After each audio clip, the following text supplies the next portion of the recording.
Hello everyone. आज ये मेरी दूसरी वीडियो है। आज मैं दूसरी वीडियो पोस्ट करने वाली हूँ अपने चैनल पे। और वीडियो बनाने से पहले मैं ये बताऊँ कि मेरे पास कोई भी स्क्रिप्ट नहीं है। I don't have any script like written. तो ऑफ कोर्स बहुत सारी गलतियाँ होंगी वीडियोस में, आई नो बहुत सारे मिस्टेक्स होंगे, बट उसे आप थोड़ा सा इग्नोर करें। और जो कुछ भी सजेस्ट आप कर सकते हैं मेरे लिए, प्लीज़ कमेंट सेक्शन ओपन है, आप मुझे सजेस्ट करिए। Thank you so much. और पिछली वीडियो में सब ने मुझे बहुत ज़्यादा सपोर्ट किया था। मुझे पर्सनली आप लोगों ने मैसेज किया था कि बहुत अच्छा काम करिए, बहुत अच्छा वीडियो बना रही हो। थैंक यू सो मच मेरे दोस्तों। तो आज हम बात करेंगे कि ईश्वर और जगत के बीच में क्या रिलेशनशिप्स हैं। जिस ईश्वर ने नहीं ये सृष्टि बनाई, ये हर कोई नहीं मानता कि ईश्वर ने ही सृष्टि बनाई है, पर हम जिस टॉपिक के बारे में आज बात करेंगे उसमें ये है कि ईश्वर ने ये सृष्टि बनाई है। तो ये जहाँ पे हम लोग रहते हैं, जगत, ये वर्ल्ड, ये संसार, और जिसने भी इसे क्रिएट किया है, the creator that is God, ईश्वर है। तो उन दोनों के बीच में क्या रिलेशनशिप्स हैं, हम आज उसके बारे में बात करेंगे।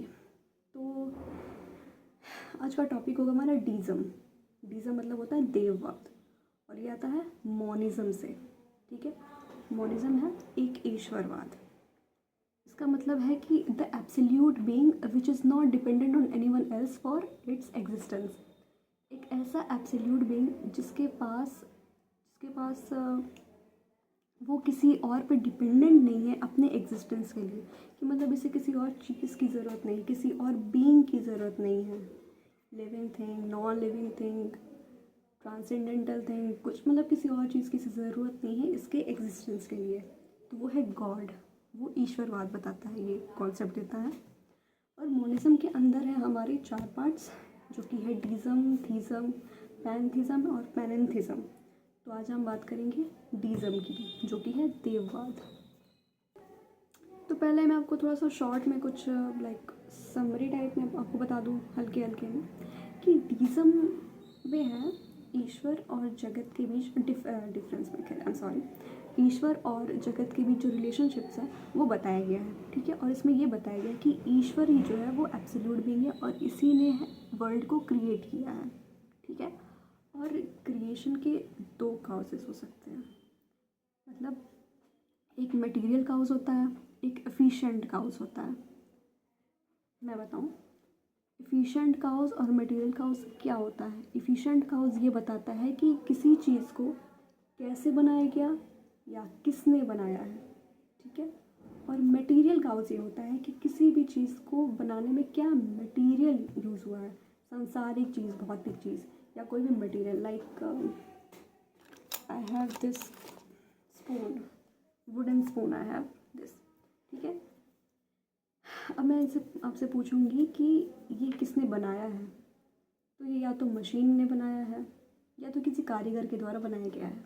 ठीक है, बट ये किस चीज़, वो चीज़ हो गया एफिशिएंट काउज। पर ये किस चीज़ से बनी हुई है, किस मटेरियल से, वो मटेरियल काउज होता है। तो ये बनी हुई है वुड की, वुडन स्पून इट इज़। पर डीज़म वाले क्या मानते हैं कि ईश्वर ने जगत को शून्य से बनाया है, नथिंग से बनाया है, कुछ नहीं से बनाया है, शून्य से बनाया है। बहुत सारे क्रिटिक्स हैं इसके ऊपर, बहुत लोगों ने आलोचना की है इसकी, वो हम लोग बाद में पढ़ेंगे। पहले इसका कॉन्सेप्ट पढ़ लें कि क्या चीज़ है। ठीक है, डीज़म वाले कहते हैं कि ईश्वर ने जो है जगत को शून्य से बनाया है। और डीज़म वाले की कहते हैं कि गॉड जो है वो ट्रांसेंड्स द वर्ल्ड है, मतलब कि आपके इंद्रियों को समझ नहीं आएगा वो चीज़ कि वो क्या चीज़ है। गॉड जो है आपके इंद्रियों से आभास नहीं हो पाएगा, गॉड के एग्जिस्टेंस के बारे में पता नहीं चलेगा। वो बियॉन्ड दिस वर्ल्ड है, ट्रांसेंडेंटल है। ठीक है, मतलब हमारा आँख, हमारा नाक, कुछ भी उसे महसूस नहीं कर सकता उस गॉड को, ऐसा डीज़म कहता है। अब हम थोड़ा सा और डिटेल में जानेंगे, शुरू से अंत तक पॉइंट वाइज में समझेंगे। पहला पॉइंट ये है कि डीज़म कहता है कि ईश्वर ने जगत को शून्य से बनाया। ठीक है, और एक निश्चित समय में सृष्टि की रचना की। बट इस पे सवाल खड़ा होता है कि कैसे, क्यों, उसका कोई जवाब नहीं है। क्यों, आखिर गॉड ने सृष्टि की रचना की है कुछ निश्चित समय के लिए, निश्चित समय के अंदर, तो ऐसा क्यों है?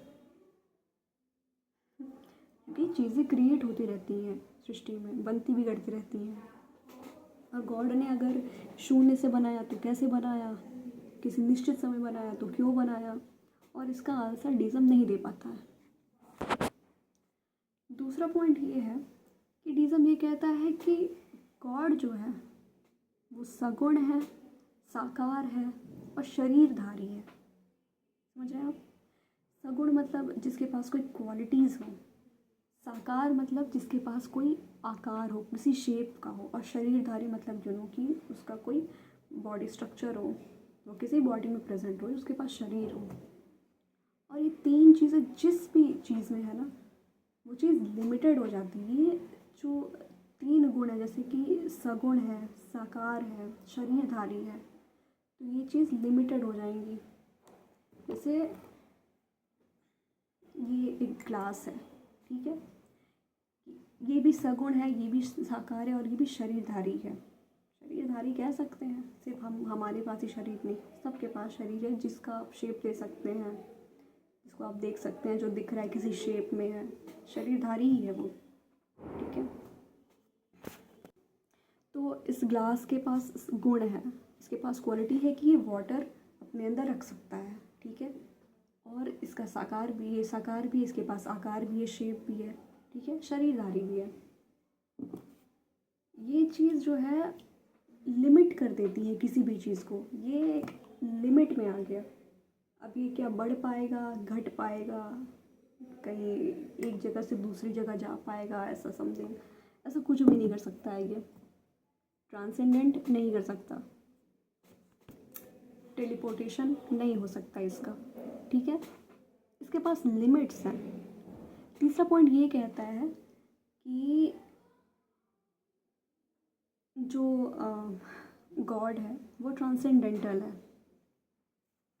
और ट्रांसेंडेंटल का मतलब होता है अतीन्द्रिय सत्ता आई एम सॉरी अतीन्द्रिय सत्ता का मतलब ये होता है कि ऐसी कोई चीज़, ऐसी कोई सत्ता, ठीक है, ऐसा कोई बीइंग, ऐसा कोई क्रिएचर जिसे हम समथिंग वाज देयर, जिसे हम अपनी आँखों से नहीं देख सकते हैं, नाक से सूंघ नहीं सकते हैं। ठीक है, जो हमारी इंद्रियों से परे है, जिसे हमारी इंद्रियां महसूस नहीं कर सकती, वो इस चीज़ से परे है। ठीक है, ये डिज़म कहता है गॉड के बारे में। चौथा मैंने एफिशिएंट कॉज और मटेरियल कॉज के बारे में बताया ही है। ठीक है, और पांचवा है कि फ्रीडम ऑफ विल देनी चाहिए, है या नहीं है।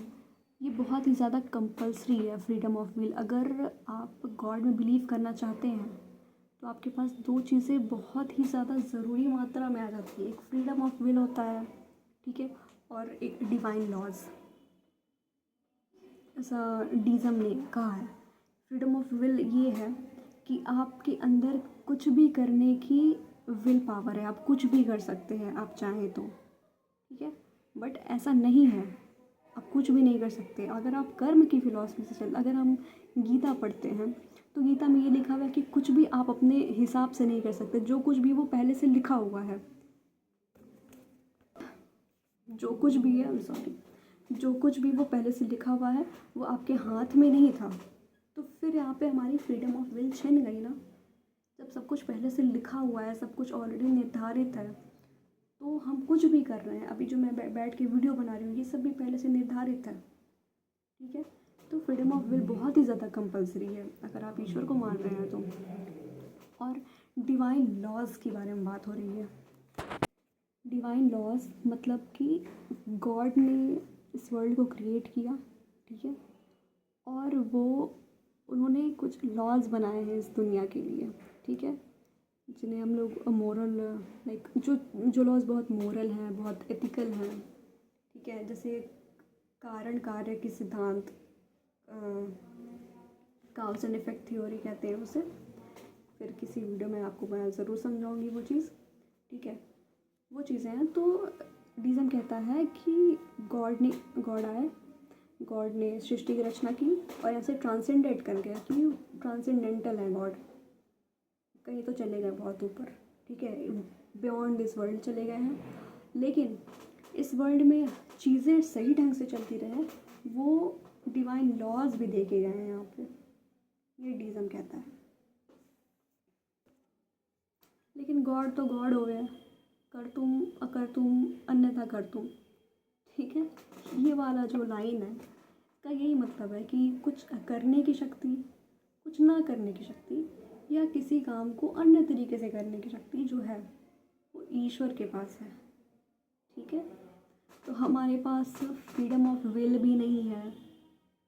मैं ये बताना चाहती, मैं फ्रीडम ऑफ विल पे वापस चली गई, तो मैं ये बताना चाहती हूँ कि मैं कहती हाँ, डिवाइन लॉज के बारे में बात हो रही थी कि गॉड ने डिवाइन लॉज भी बना के दिए हैं। और पांचवा पॉइंट या छठा पॉइंट में भी, I think sixth point, miracles की बात हो रही है। तो छोटे शब्दों में, छोटे वाक्य में बताऊँ कि मिरेकल्स जैसा कुछ भी नहीं होता है। अगर कोई चीज़ घटने वाली है, घटित होगी ही। अगर वो चीज़ पहले से बना हुआ है कि हाँ वो चीज़ होने वाला है, वो चीज़ हो के रहेगा। कोई ऐसी चीज़ दुनिया में नहीं हो सकती है जो नहीं हो सकती है। Let me explain. किसी चीज़ को हम लोग मिरेकल कैसे कह देते हैं कि मिरेकल इसलिए कहते हैं कि लगता है कि ओ माय गॉड, ये तो बहुत ही ज़्यादा इम्पॉसिबल चीज़ था, पर रातों रात ऐसा हो गया अचानक, तो ये तो मिरेकल है। But this is not miracle. ये चीज़ है कि अगर वो चीज़ होनी ही नहीं होती दुनिया में, अगर ईश्वर उसे कराना ही नहीं चाहता या फिर यूनिवर्स उसे कराना ही नहीं चाहता वर्ल्ड में हम लोग के साथ, तो वो चीज़ कभी एग्जिस्ट ही नहीं करती। भले हमें बाद में पता चला कि अच्छा ये चीज़ एग्जिस्ट कर सकती है, ऐसा हो सकता है, तो हम उसे मिरेकल कह देते हैं। एक एग्जांपल है, अगर जैसे कि हम जानते हैं कि एक सिक्के के दो पहलू होते हैं, ठीक है, दो साइड्स होते हैं एक कॉइन के, ठीक है। मान लीजिए हमने सिक्का उछाला और हेड आ गया, फिर सिक्का उछाला फिर से हेड आ गया, फिर सिक्का उछाला फिर हेड आ गया, 10 15 20 बार ऐसे सिक्का उछाला और हेड आ गया, और हमें लगा कि ओ हेड ही है, और हमने कभी पलट के देखा ही नहीं कि टेल भी आ सकता है। पर फिर किसी ने अचानक से फिर हमने सिक्का उछाला और फिर टेल आ गया, तो हम बोलेंगे ओ गॉड, ये तो मिरेकल हो गया, टेल आ गया। बट एक्चुअल में ऐसा नहीं था। वो चीज़ एग्जिस्ट करती है तभी हमें दिखाई दी। अगर वो चीज़ एग्जिस्ट ही नहीं करती तो जस्ट उसका कोई नामो निशान ही नहीं होगा कि हाँ ठीक है, नहीं करती है, तो हमें आइडिया भी नहीं आएगा उस चीज़ का कि अच्छा ऐसा भी कुछ हो सकता है, ठीक है। तो मिरेकल जैसी कोई भी चीज़ नहीं होती है। अब हम अगर थोड़ा क्रिटिसिज्म की ओर बढ़ें, तो पहले पॉइंट में मैंने कहा था कि ईश्वर जो है सगुण साकार है, शरीरधारी है, ठीक है। अगर ऐसा है तो क्रिटिक्स ये कहता है कि अगर किसी के पास शरीर है, ठीक है, उसके पास कोई शेप है, तो that thing is not limitless. और अगर गॉड है तो वो तो लिमिटलेस होगा ना, उसे क्या परवाह किसी शरीर की, उसे क्या ज़रूरत किसी भी शरीर की या फिर किसी भी आकार की, ठीक है। तो ये चीज़ जो है वो गॉड को लिमिट कर देती है। तो ये डीज़म का एक पहला क्रिटिक हुआ। और लिमिटेड क्यों है, अगर ये किसी का प्रश्न हुआ कि क्यों शरीर है तो लिमिटेड ही क्यों होगा, क्योंकि शरीर में बुद्धि का विकास होता है, बॉडी का भी विकास होता है। बात वो नहीं है, बात ये है कि अगर बॉडी है तो बॉडी को स्पेस भी चाहिए। हम कहीं भी एग्जिस्ट नहीं कर सकते। अगर हम आंख बंद करके कुछ भी सोचते हैं तो दो चीज़ें निर्धारित हम सोचेंगे, एक टाइम है और एक स्पेस है, राइट। आंख बंद करके सोचो, और हम ऐसा कभी इमेजिन नहीं कर सकते कोई भी चीज़ जिसमें स्पेस ना हो, जिसमें टाइम ना हो, ठीक है। तो if there is a body, there will be a space to exist that body, ठीक है। और अगर स्पेस है तो स्पेस जो है वो लिमिटेड है, ठीक है। तो पूरा का पूरा ईश्वर हम लोगों ने लिमिट कर दिया डीज़म में, ठीक है। अगर कोई भी घटना घटित होती है, ठीक है, तो वो घटना अच्छी है, बुरी है, सुखी है, मतलब सुखकारी है, दुखकारी है, ये यूनिवर्सली आप नहीं बता सकते कि वो घटना दुखी करने वाली है या सुखी करने वाली है। एज़ फॉर एग्ज़ाम्पल, ऐसा हो ना कभी, मतलब होगा, ऑफ कोर्स होगा, बट हाँ, मानते हैं कि किसी पड़ोसी में कोई गुज़र गया, ठीक है, पड़ोस में घर है, किसी का चाचा मर गया, किसी के चाचा की डेथ हो गई, ठीक है, तो मेरा उससे क्या जाएगा। शायद मैं रोऊँगी ना, टू बी ऑनेस्ट मैं नहीं रोऊँगी, क्योंकि मेरा कुछ लगता था, कुछ नहीं लगता था। पर जो उसके घर वाले होंगे, जो उसके माँ बाप, बाल बच्चे होंगे, भाई बहन होंगे, वो फाड़ेंगे गला ऐसे, बहुत रोएंगे, क्योंकि उनके लिए बहुत दुखद घटना है। मेरे लिए क्या है, कुछ नहीं है। इनफैक्ट अगर वो चाचा मेरा दुश्मन होगा तो शायद कहीं ना कहीं मैं खुश भी हो जाऊँ, अच्छा वो गुजर गया। ठीक है। तो ये घटना जो है, जो घटित होता है, वो सिर्फ एक पर्सपेक्टिव है। आप अपने नज़रिए से देख सकते हैं, मैं अपने नज़रिए से देख सकती हूँ। आप किसी पे ये बड़े नहीं डाल सकते कि अगर वो घटित हुआ है तो वो बहुत बुरा ही है, मरना तो एकदम सभी को है, राइट। दूसरी बात यह है कि गॉड को ट्रांसेंडेंटल बता दिया गया, मतलब he is beyond this world, the creator is beyond this world, मतलब वो आए, जगत बनाए और वो चले गए बस डिवाइन लॉज देख के। भाई जब कोई यहाँ पे मेरे सामने प्रेजेंट ही नहीं है तो मैं उपासना किसकी करूँ। ऑफ कोर्स हमने अपनी श्रद्धा के लिए, हमने अपनी सेटिस्फैक्शन के लिए मंदिर बनाया, मस्जिद बनाया, गुरुद्वारे बनाया एंड ऑल, और वहाँ पे एक मूर्ति बैठा दी कि चलो इन्हीं की पूजा करेंगे, क्योंकि जो रियल क्रिएटर है वो तो ट्रांसेंडेंट कर गया। दूसरा क्रिटिक ये कहता है कि वो ट्रांसेंडेंटल है तो भाई तुम अब उपासना किसकी करोगे, पूजा किसकी करोगे। तीसरी या चौथी क्रिटिक ये कहता है कि अगर उन्होंने शून्य से जगत का निर्माण किया, अगर उन्होंने नथिंग से जगत का निर्माण किया, तो how is it even close to possible.